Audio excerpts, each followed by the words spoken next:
Capítulo 18. Uma aventura na estrada Torre.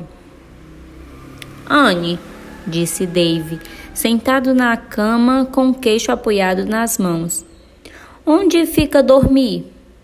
As pessoas vão dormir todas as noites, e é claro que eu sei que é um lugar onde faço as coisas que sonho, mas quero saber onde fica e como é que eu vou até lá e volto sem perceber.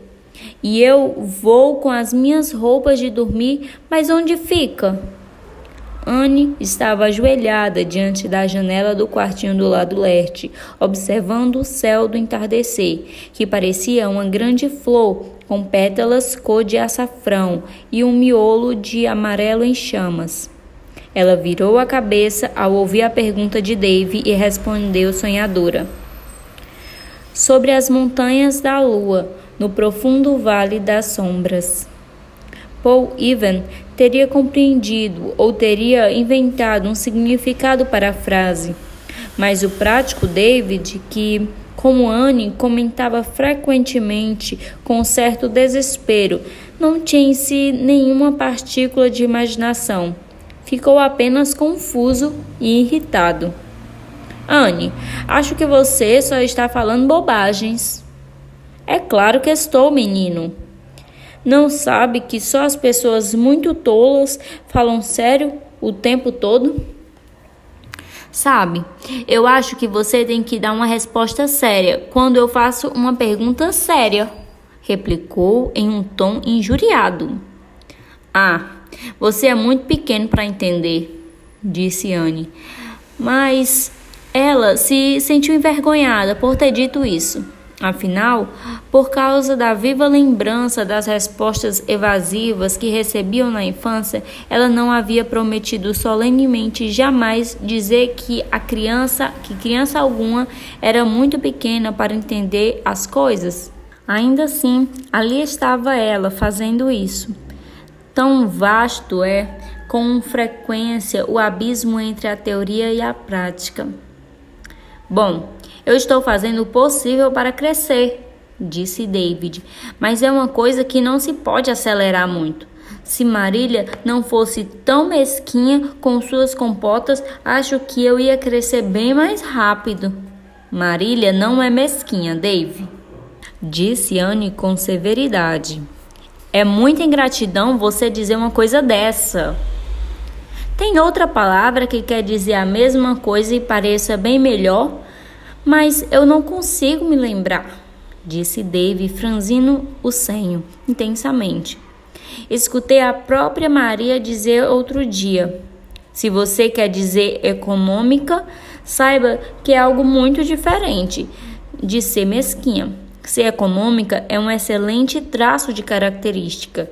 Se Marília fosse mesquinha, ela não teria acolhido você e Dora quando a mãe de vocês morreu. Gostaria de ter ido morar com o Sr. Wilkins? Pode apostar que não. David foi enfático. Também não quero ir para a casa do tio Richard. Prefiro viver aqui, mesmo que Marília seja essa palavra comprida por causa dos doces. Porque você está aqui, Anne. Diga, você não vai me contar uma história antes de dormir? Não quero um conto de fadas. Eles são muito bons para meninas, eu acho, mas quero uma coisa empolgante, com muitas mortes e tiros e uma casa pegando fogo e coisas interessantes desse tipo. Para a sorte de Anne, Marília chamou de seu quarto nesse momento. Anne, Diana está sinalizando com todas as forças. É melhor ir ver o que ela quer. Anne correu até a janela de seu quarto e viu lampejos de luz no sepulcro, 5 piscadas que vinham da janela do quarto de Diana, o que significava, de acordo com o código da infância, venha logo, pois tenho algo importante a contar. Anne enrolou o chale branco na cabeça e cruzou apressada a floresta assombrada e o pasto do Sr. Bell em direção a Ocean Slope. Tenho boas notícias para você, Anne, disse Diana. Mamãe e eu acabamos de chegar de Carmundi e no armazém do Sr. Bland eu vi Mary Senior. Spencerville. Ela me contou que as senhoras da família Cooper que moram na estrada Torrey têm um prato de porcelana azul e ela acha que é exatamente igual ao que usamos no jantar. Ela acredita que ambas vão vendê-lo, pois Martha Cooper nunca guarda nada que possa vender, mas se elas não quiserem, há outros em Spencerville, na loja de Wesley Casson. E esse ela tem certeza de que será vendido. Só não sabe se é exatamente do mesmo tipo que era o da tia Josefine. Eu irei a Spencerville amanhã, decidiu Anne, e você precisa ir comigo. Vou tirar um peso da consciência, pois tenho que ir à cidade depois de amanhã. E como poderia encarar a sua tia Josefine sem o prato de porcelana? Seria ainda pior do que aquela vez que tive de confessar sobre ter saltado na cama no quarto de hóspedes. As duas jovens riram da antiga lembrança, a respeito da qual, se algum dos leitores a desconhece e tiver curioso, faz referência à primeira história de Anne. Na tarde do dia seguinte, as meninas partiram em uma expedição de caça ao prato. Spencerville ficava a 16 quilômetros dali, e o dia não estava especialmente prazeroso para viajar. Estava muito quente e sem vento, e poeira na estrada era de se esperar após 6 semanas de tempo seco. Oh, espero que chova logo, suspirou Anne. Está tudo tão árido. Os pobres campos me dão pena, e as árvores parecem estar erguendo-se seus braços implorando por chuva. Quanto ao meu jardim, fico triste sempre que o visito. Creio que não deveria estar reclamando sobre um jardim quando os fazendeiros sofrem por suas colheitas. O Sr. Hanson disse que seus pastos estão tão queimados que as pobres vaquinhas mal encontram o que comer e se sente culpado pelo sofrimento dos animais a cada vez que os encara nos olhos. Depois de uma viagem cansativa, elas chegaram a Spencerville e entraram na estrada Torrey, um caminho verde e solitário, onde as ervas nascidas entre os sulcos das rodas do solo evidenciam a falta de trânsito. Quase toda a sua extensão era margeada por uma mata espessa de jovens abetos vermelhos rentes à estrada, com clareiras aqui e ali, onde os pastos das fazendas de Spencerville chegavam até a cerca, ou uma extensão de troncos estavam em chamas, com florezinhas cor-de-rosas de epilópio e solidágo. Por que essa vereda é chamada de Estrada Torrey? Perguntou Anne. O Sr. Allan disse que é pelo mesmo motivo que um lugar é chamado de bosque até quando não há nenhuma árvore por lá, pois ninguém vivia ao longo da estrada, exceto os Coopers e o velho Martins Burver, que é liberal no extremo mais distante. O governo Tory abriu esse caminho quando estava no poder, só para mostrar que estava fazendo alguma coisa. O pai de Diana é um liberal e por isso ela e Anne nunca falam sobre política. Os habitantes de Green Gables sempre foram conservadores. Finalmente, as meninas chegaram à velha propriedade das Coopes, um lugar de tamanho asseio exterior e até mesmo Green Gable teria empalidecido em contraste. A residência tinha estilo antigo, situado em uma encosta, fato este que obrigara a construção de um porão de pedras em uma das extremidades. A casa e as demais edificações externas tinham sido perfeitamente branqueadas com cal, o que resultara em um efeito ofuscante, e nem uma única erva daninha era visível no arrumado jardim da cozinha, rodeado por uma palidaça branca. As janelas estão fechadas, disse Diana desanimada. Parece que não há ninguém em casa. E esse era mesmo o caso. As duas se entreolharam perplexas. Não sei o que fazer, disse Anne. Se eu tivesse certeza de que o prato é igual ao que buscamos, não me importaria de esperar até que eles voltassem.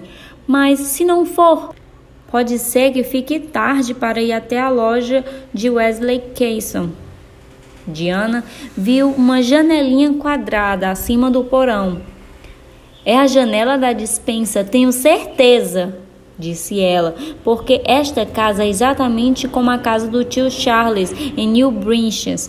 Lá, aquela é a janela da despensa deles. A persiana não estava fechada. Então, se subirmos no telhado daquela casinha, poderíamos olhar dentro da despensa e talvez ver o prato. Você acha que isso é errado? Não, acho que não, decidiu Anne depois de refletir, considerando que a nova motivação não é mera curiosidade. Uma vez resolvida a questão ética, Anne se dispôs a subir na casinha, antes mencionada como uma construção de ripa de madeira com um telhado pontiagudo, que, no passado, tinha servido como habitação para patos. As mulheres da família Cooper haviam desistido de criar patos, pois são animais muito desordeiros. E a construção não era utilizada há anos, exceto como moradia de galinhas, ainda que tivessem escrupulosamente pintados de branco. A casinha não estava muito firme e Anne não se sentiu segura ao subir na tampa de um barril situado em cima de uma caixa. Acho que não vai suportar meu peso, disse ela ao ensaiar um passo sobre o telhado. Apoie-se no peitoral da janela, aconselhou Diana, e Anne o fez. Para sua completa satisfação, ela viu através do vidro um prato de porcelana azul exatamente igual a que buscavam. Em uma prateleira diante da janela foi tudo o que pôde ver antes da catástrofe acontecer. Em sua alegria, Anne esqueceu-se da natureza precária do local onde pisava. Deixou de apoiar-se na janela e, descuidadamente, deu um impulsivo pulinho de alegria. E, no momento seguinte, parte do telhado cedeu e ela afundou até as axilas, ficando assim pendurada, absolutamente incapaz de se soltar. Diana invadiu a casa dos patos e, segurando sua desafortunada amiga pela cintura, tentou puxá-la para baixo. Ai, não! Gritou a pobre Anne. Existem farpas compridas fincadas em mim. Veja se consegue colocar alguma coisa debaixo dos meus pés. Talvez assim eu possa me erguer. Diana rapidamente trouxe um barril e Anne percebeu que era suficientemente alto para apoiar seus pés com segurança. Mas ela não conseguiu se soltar. Será que eu conseguiria puxá-la se eu subisse? Sugeriu Diana. Anne sacudiu a cabeça sem esperança. Não, as farpas me machucam demais. Mas se você conseguir encontrar um machado, poderá me soltar. Oh, Deus, estou realmente começando a acreditar que nasci com azar. Diana procurou minuciosamente, mas não encontrou nenhum machado. Terei que buscar ajuda, disse ela ao voltar para a prisioneira. Não, você não vai, disse Anne com veemência. Se for, a história vai correr para todos os lugares e eu ficarei com vergonha de colocar os pés para fora de casa. Não, precisamos esperar até a chegada dos Coops e pedir que guardem segredo. Elas saberão onde está o machado e conseguirei sair daqui. Não estou desconfortável desde que fique perfeitamente parada, fisicamente, quero dizer. Pergunto-me em qual preço os Scopes avaliam essa casinha? Devo pagar pelo dano que causei, mas não me importaria com isso se estivesse certa de que elas compreenderiam o motivo que me fez espiar pela janela da despensa. Meu único conforto é que o prato é exatamente o que eu quero. E se a senhora Cup vendê-lo para mim, eu ficarei em paz com o que aconteceu. E se os Copes voltarem só à noite ou só amanhã? Perguntou Diana. Se elas não voltarem até o pôr do sol, eu presumo que você terá que buscar outra ajuda, admitiu Anne relutantemente. Mas não vai até que seja realmente indispensável. Oh, Deus, que situação horrível! Eu não me importaria tanto se meus infortúnios fossem românticos, como sempre são os infortúnios das heroínas da Sra. Morgan, mas a situação em que me envolto são simplesmente ridículas. Imagine o que os Copes vão pensar quando entrarem no jardim e enxergarem a cabeça e os braços de uma moça saindo do telhado de uma das suas casas. Ouça. É uma carroça? Não, Diana, acho que é um trovão. Era um trovão, sem dúvida. Depois de fazer uma rápida peregrinação ao redor da casa, Diana regressou para anunciar que uma nuvem muito negra estava se formando rapidamente ao noroeste. Acho que vai cair um temporal daqueles, exclamou aflita. Oh, Anne, o que faremos? Devemos nos preparar, respondeu Anne tranquilamente. Um temporal parecia uma ninhada em comparação ao que já tinha acontecido. É melhor você levar o cavalo e a charrete para aquele galpão aberto. Felizmente, eu trouxe minha sombrinha. Aqui, leve o meu chapéu com você. Marília disse que eu era boba para usar meu melhor chapéu para ir à estrada de Torrey. E ela estava certa, como sempre. Diana desatou o cavalo e o conduziu até o galpão, conforme as primeiras gotas pesadas começavam a cair. Lá, ela se sentou e contemplou o aguaceiro, que foi tão forte e intenso que mal conseguia enxergar Anne, segurando bravamente a sombrinha sobre a cabeça desnuda. Não houve muitos relâmpagos, mas a chuva caiu torrencialmente por quase 1 hora. Ocasionalmente, Anne inclinava a sombrinha para trás e acenava encorajadoramente para a amiga, visto que, dadas as circunstâncias, conversar estava fora de cogitação. Finalmente a chuva cessou, o sol saiu e Diana aventurou-se pelas poças de água no quintal. — Você se molhou muito?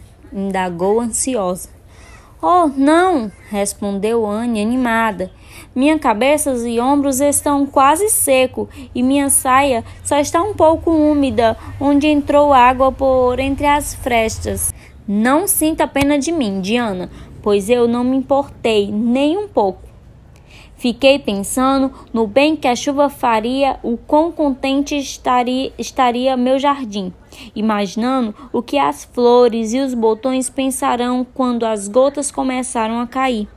Imaginei um diálogo interessantíssimo entre os ásteres e as ervilhas, e entre os canários silvestres no arbusto lilás e os espíritos guardiãos do jardim.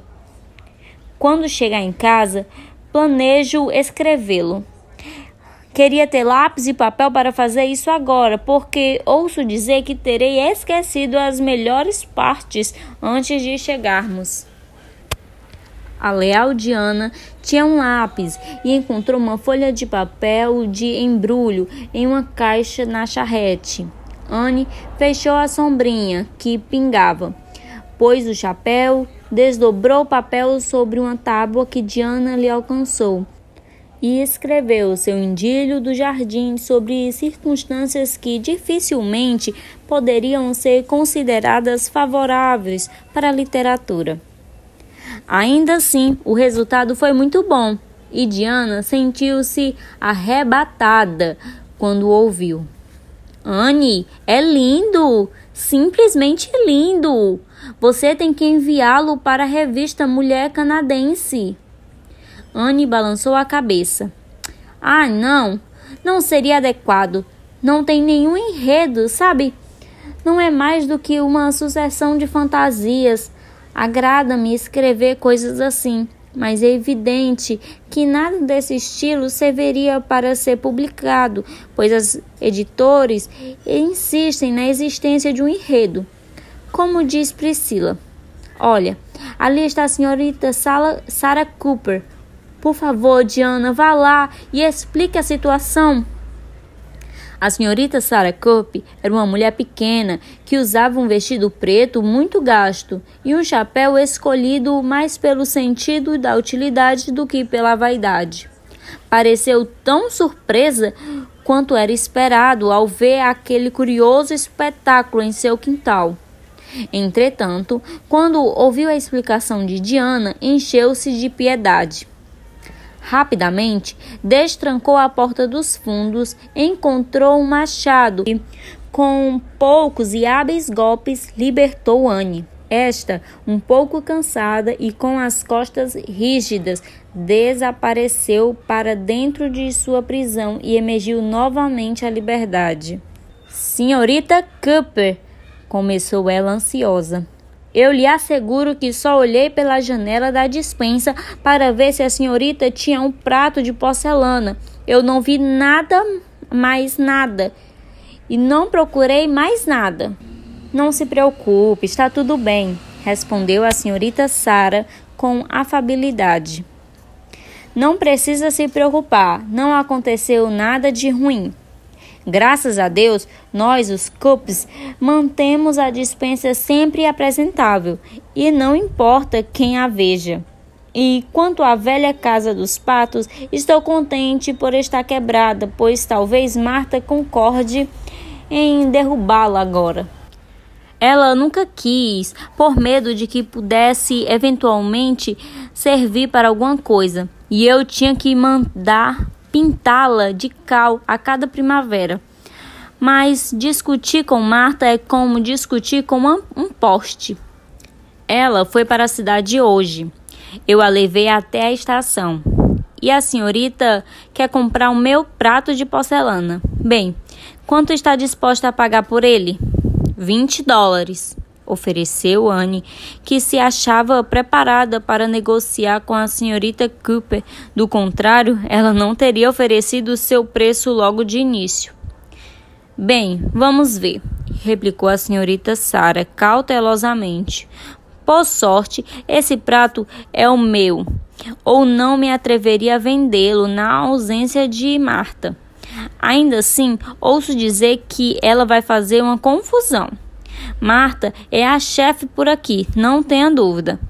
Estou ficando terrivelmente cansada de viver seguindo as ordens de outra mulher. Mas entrem. Devem estar realmente exaustas e famintas. Farei o melhor que puder para oferecer-lhes chá. Mas já aviso que não esperem algo mais que pão com manteiga e um pouco de pepinos em conserva. Marta trancou à chave todos os bolos, queijos e compotas antes de viajar. Ela sempre faz isso, pois diz que eu sou muito extravagante quando chegam visitas. As meninas estavam famintas o suficiente para aceitar qualquer coisa e desfrutaram do pão com manteiga e dos pepinos. Ao fim da refeição, a senhorita Sarah disse: não sei se me importaria de vender o prato, mas ele vale $25. É uma porcelana muito antiga. Diana cutucou de leve o pé de Ana por debaixo da mesa, significando: não aceite. Se você não ceder, ela venderá por 20. Mas Anne não estava disposta a correr risco com relação àquela preciosa porcelana. Ela prontamente aceitou pagar os $25 e a senhorita Sarah pareceu lamentar não ter pedido 30. Bem, acho que pode ficar com ele.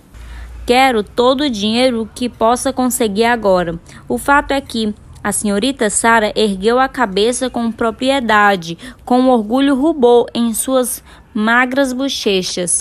Eu vou me casar com Luther Wallace. Ele queria se casar comigo há 20 anos. Eu gostava muito dele na época, mas ele era pobre e papai o botou para correr. Creio que eu não deveria tê-lo deixado ir embora tão obedientemente.